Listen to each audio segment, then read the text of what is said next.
Saudara-saudaraku yang terkasih di dalam Tuhan, Daily Wisdom hari ini mengambil sebuah tema semua hasil karya bersama. Bung Karno pernah mengatakan, jas merah jangan sekali-sekali meninggalkan sejarah. Kalau kita boleh merayakan HUT Republik Indonesia yang ke-76 dan merayakan HUT GKI, itu semua hanya karena anugerah Tuhan dan begitu banyak orang yang berjuang, yang berkarya di dalam kehidupan berbangsa, bernegara maupun dalam kehidupan bergereja. Banyak orang berjasa. Bangsa yang besar adalah bangsa yang menghargai jasa-jasa pahlawannya. Mereka rela mengorbankan hidupnya demi menjaga, mempertahankan negara Indonesia. Dan gereja boleh menjadi besar, itu juga karena anak-anak Tuhan yang mencintai Tuhan, mereka mengabdikan dirinya, mereka memberikan dirinya untuk pelayanan, untuk perkembangan gereja Tuhan.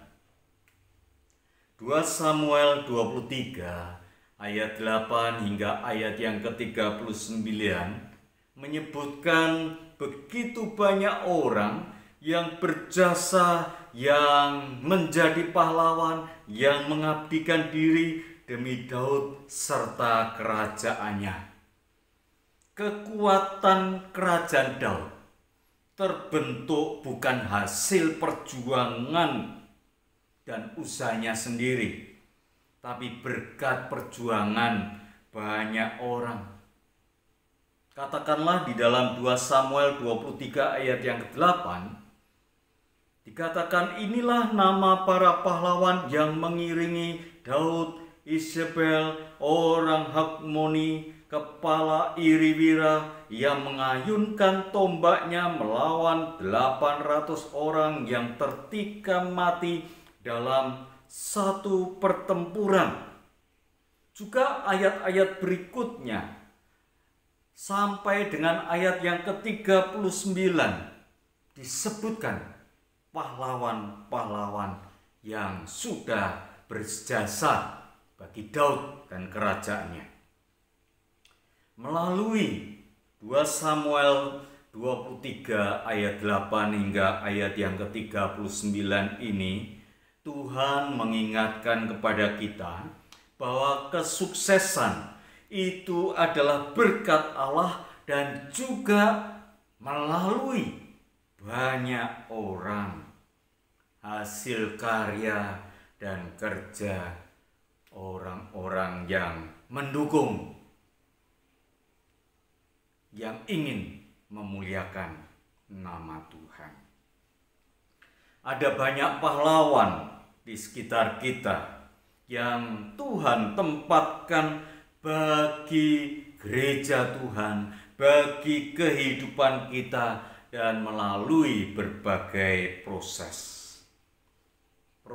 bertumbuh dalam iman, proses bertumbuh di dalam pelayanan, di dalam usaha maupun kerja yang kita lakukan, sehingga sebagai gereja Tuhan, sebagai bangsa Indonesia, sebagai pribadi, kita boleh ada sampai saat ini seperti kita ada. Itu semua karena campur tangan Tuhan, campur tangan anak-anak yang Tuhan tempatkan dalam kehidupan bergereja maupun di dalam kehidupan kita. Bukan karena gagah perkasa diri kita ataupun sebagai bangsa, sebagai suku, tapi karena karya bersama, Marilah kita memiliki semangat pahlawan yang rela berjuang, berkorban, sehingga banyak orang yang tidak mampu boleh mendapatkan topangan. Kita boleh bergandeng tangan untuk menghadirkan shalom, damai sejahtera, dan semakin hari semakin baik adanya. Tuhan memberkati saudara. Amin.